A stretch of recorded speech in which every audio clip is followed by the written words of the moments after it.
Bem, vamos agora ao debate do dia com Denise Campos de Toledo.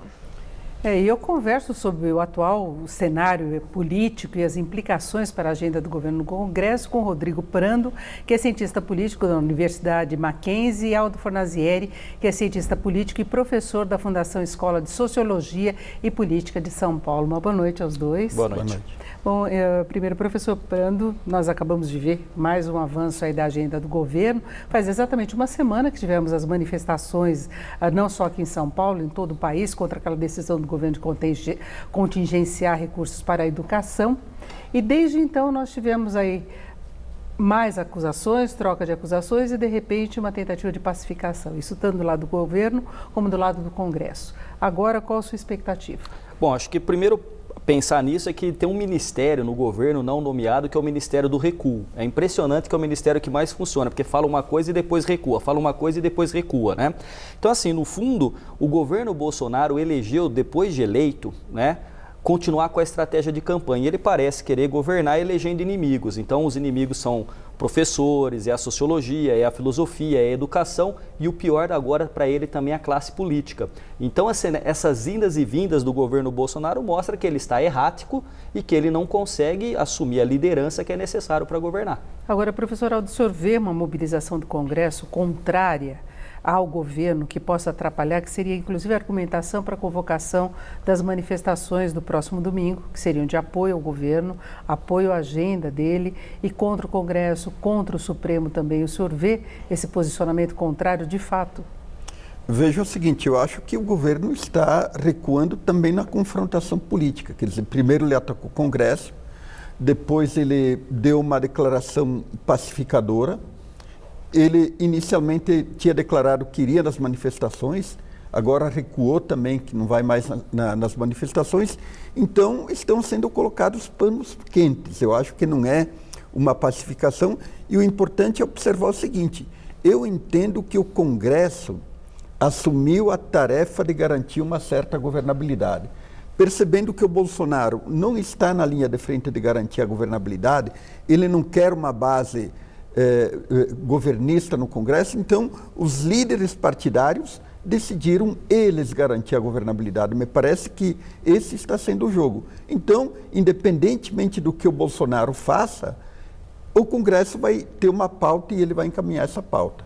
Agora, não tem um certo recuo também do Congresso? Porque o Congresso tentou pacificar, correu com a agenda nessa semana, eram várias MPs, eles estão limpando a pauta para não trancar a pauta que foi colocada pelo governo em matérias importantes, como nós vimos agora, a reforma administrativa. Isso também não é um recuo, até para esvaziar as manifestações de domingo? É, sem dúvida, um recuo, mas é também consequência de um texto compartilhado pelo presidente em que ele afirma, né, no texto, né, e endossado pelo presidente, que é impossível governar o Brasil sem conchavos. E aí tem essas manifestações que parece que tem duas dimensões. Uma primeira é dizer o seguinte, eu estou tentando governar e não estão deixando. E isso eles não estão deixando, é nitidamente o Congresso, que ele chama de velha política, ao ponto que ele é a nova política. Então esta é uma coisa, então eu estou tentando e não estão deixando. A outra, o que para mim é mais perigoso, é flertar com a ideia de ruptura institucional. Então, nisso, tanto o Congresso quanto o Supremo Tribunal são alvos disso. Então, este recuo que você bem coloca, Denise, é uma forma de tentar, sim, esvaziar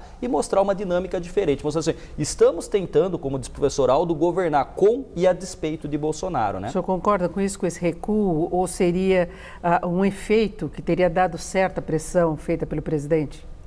Eu acho que houve um recuo. Eu acho que houve um recuo claro do Bolsonaro, assim como o Congresso não esticou a corda. Eu entendo que não é bem um recuo do Congresso, mas a ideia de não esticar a corda para que não haja um aprofundamento do processo de radicalização. Eu entendo que uma radicalização nesse momento ela é improdutiva, seja para o governo, para a oposição. O que a oposição, qual que é a aposta da oposição, digamos assim?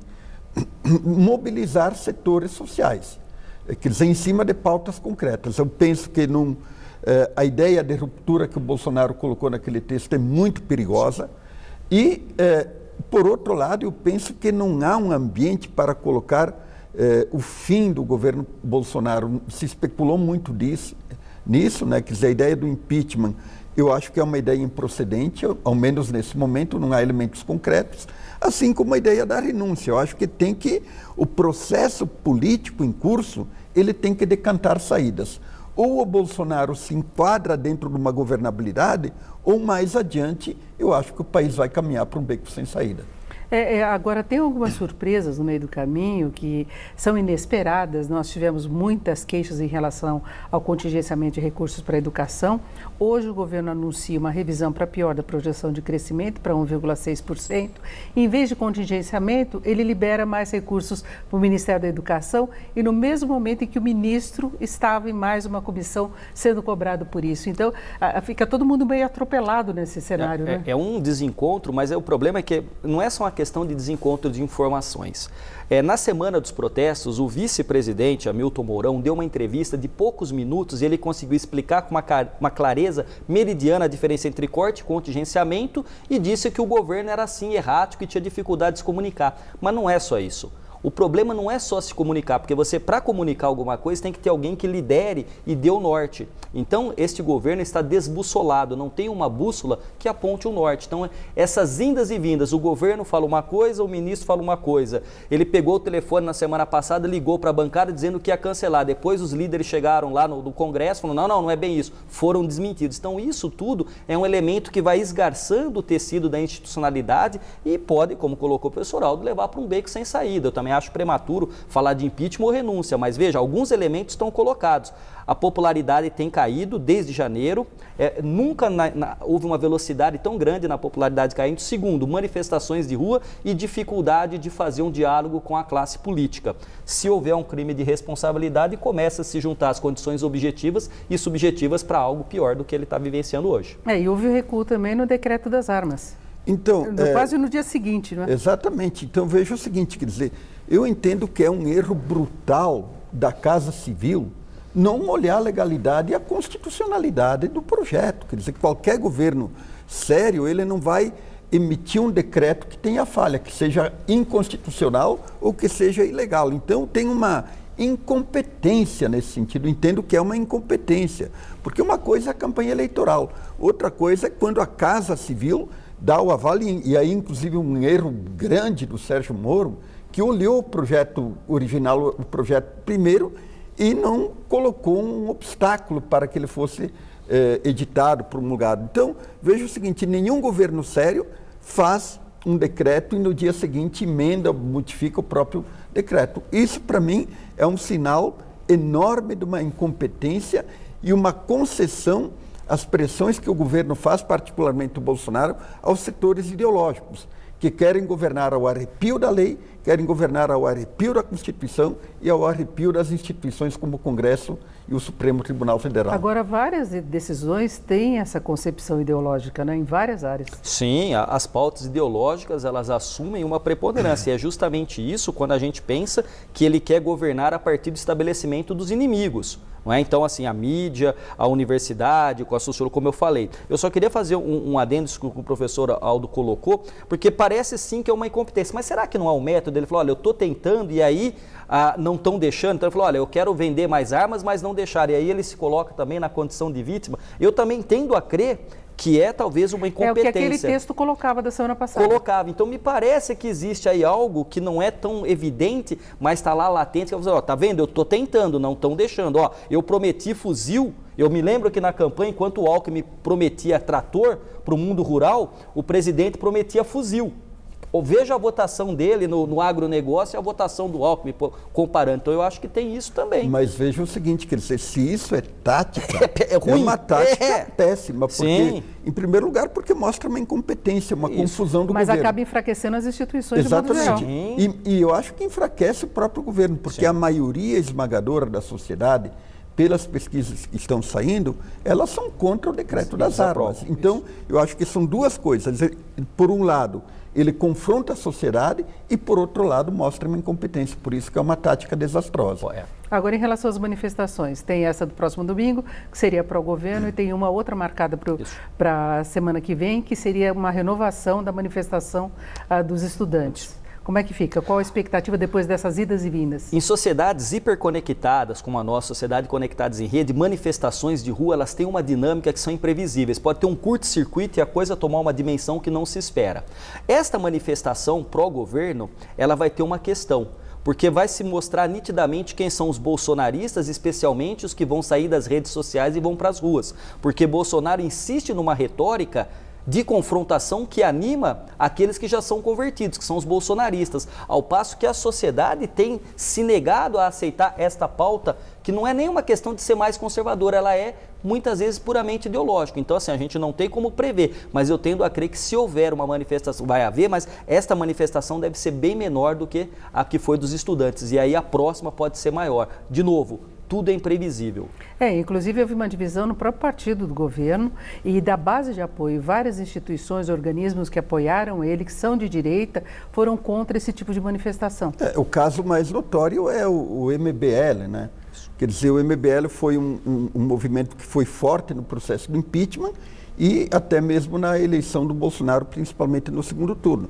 E hoje os bolsonaristas radicais estão atacando violentamente o MBL, que é um grupo de direita, nas redes sociais. Então, eu entendo que, veja o seguinte, quer dizer, esse é um erro brutal do governo, porque um presidente da República, ele tem que agregar. Quer dizer, para o presidente da República não vale aquela máxima antiga, que eu acho que vem desde o Império Romano, dividir para governar. O presidente da República ele tem que unir para governar.